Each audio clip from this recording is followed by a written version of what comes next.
Nos últimos anos, após o anúncio de The Brave and the Bold em 2023, os fãs do Batman se dividiram em dois. Aqueles que querem que o Batman de Robert Pattinson se junte ao novo universo DC e ao Superman de David Corenswet. E outros que querem que James Gunn escale um novo ator para o papel, com um estilo mais fantasioso e parecido com os quadrinhos, especialmente a fase de Grant Morrison. Hoje, eu vou falar sobre os argumentos prós e contras de qual deveria ser o Batman do DCU. Então, se quiser saber o resultado, fique até o final do vídeo. Caso o Batman do Pattinson fosse para o DCU, não veríamos uma Bat-família tão cedo, já que ele é um Batman em início de carreira, como vimos no filme. É claro que isso pode mudar. Já faz quase 4 anos desde o seu lançamento e poderia haver algum salto temporal, o que não faria muita diferença. Mas, caso os rumores de um Robin em The Batman 2 sejam reais, seria um Robin em início de carreira, ainda sendo treinado. Até ele se tornar o Asa Noturna, demoraria muito até o ator ter idade suficiente para interpretar o papel, enquanto os outros membros da equipe, como Batgirl, Capuz Vermelho ou Tim Drake, demorariam no mínimo 10 anos para serem apresentados de maneira coerente, o que é tempo demais. Mas, caso você tenha um novo ator escalado como Batman, a situação seria diferente. O filme The Brave and the Bold, anunciado, incluiria o Robin Damian Wayne. Se ele já tem o Damian, muito provavelmente já treinou o Dick Grayson, o que possibilita futuros projetos, como o filme dos Jovens Titãs. Provavelmente já veríamos os outros personagens estabelecidos. Isso tornaria o Batman do DCU único, já que nunca vimos um Batman com uma Bat-família tão ampla assim. Além do mais, seria bom ver o Batman sendo retratado como uma figura paterna, já que a última vez que vimos isso nos cinemas foi no incrível Lego Batman de 2017 e no terrível Batman Robin, que é melhor esquecer. Para mim, isso é um argumento a favor de um novo Batman no DCU. Algo que todo fã do Cavaleiro das Trevas já sonhou é ver a Batcaverna igual à dos quadrinhos, com o dinossauro e a moeda gigante. Algo que dificilmente veremos com o Pattinson. Além disso, existe o desejo por um traje mais fiel, usando as lentes brancas e os veículos tão icônicos do Homem-Morcego, como a Batnave ou o Bat-Barco. Toda a ambientação, não só o Batman, mas visualmente seus supervilões entraria em conflito. Enquanto James Gunn gostaria de um Coringa fiel aos quadrinhos, Matt Reeves prefere uma versão mais realista, como a que vimos na cena deletada de seu filme. E, na minha opinião, já vimos essa visão realista do Batman muitas vezes, então aqui o ponto é contra. Os tons de ambos são muito diferentes.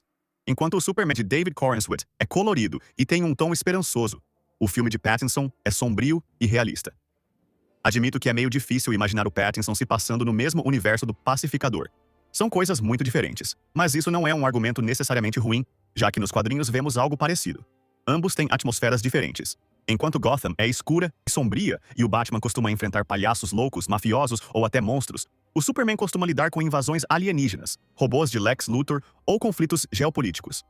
É justamente o fato de serem diferentes o que torna essa dupla tão memorável. Um exemplo parecido que podemos citar é a introdução do Demolidor no MCU. Então, na minha opinião, o tom não é um problema. Dependendo da forma como for feito, funcionaria para o Pattinson. Então, mais um ponto a favor.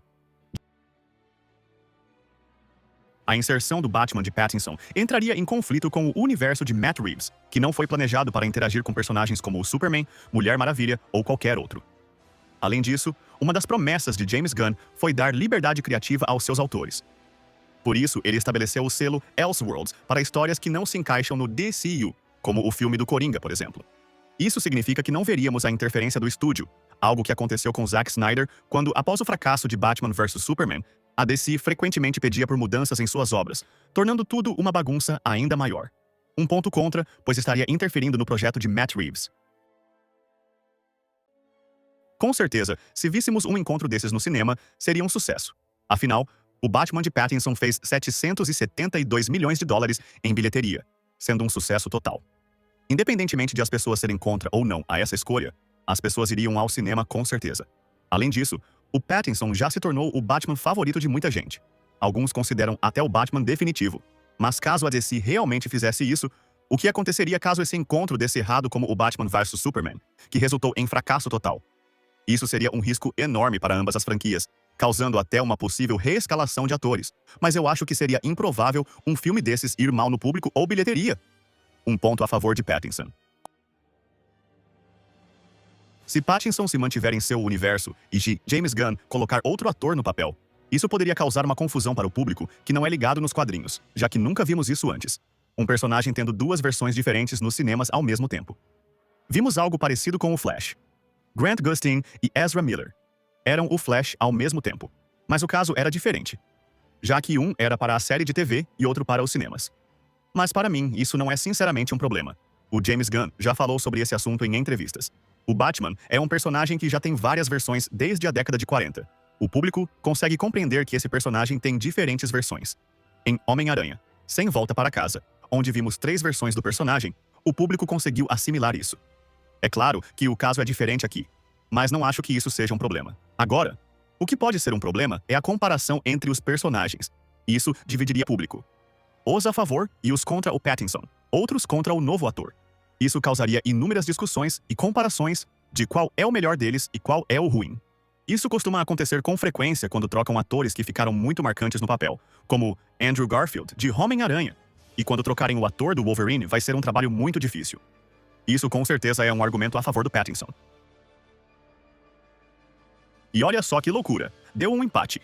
3 pontos para cada lado. Isso só prova que a DC tá numa verdadeira sinuca de bico. Ambos os caminhos têm potenciais incríveis, mas exigem cuidados gigantescos. Se misturar tudo, corre o risco de estragar o realismo que o Matt Reeves construiu. Se separar, corre o risco de dividir demais a atenção do público. Mas, para não ficar em cima do muro, eu vou dar a minha opinião sincera para vocês. Eu, pessoalmente, prefiro ver um novo ator assumindo o manto em The Brave and the Bold. Eu tô muito hypado para ver um Batman 100% fiel aos quadrinhos, que abrace aquele lado mais fantasioso, com o Damian Wayne, a Bat-família inteira reunida. É uma liberdade criativa que, infelizmente, o universo pé no chão do Pattinson acaba limitando. Isso quer dizer que trazer o Pattinson seria uma escolha ruim? De jeito nenhum. Ele é um ator fantástico, o filme dele é sensacional e já tem a confiança da galera. Se a DC decidisse unir tudo, com certeza eu estaria lá na primeira fila para assistir. Mas agora eu quero passar a bola para vocês, porque essa decisão divide opiniões. Quem deve ser o Batman do DCU? Deixa a sua opinião aí nos comentários, quero ver quem ganha essa batalha aqui embaixo. Não esquece de deixar aquele like se curtiu a análise, se inscreve no canal para não perder nada do universo DC e até a próxima.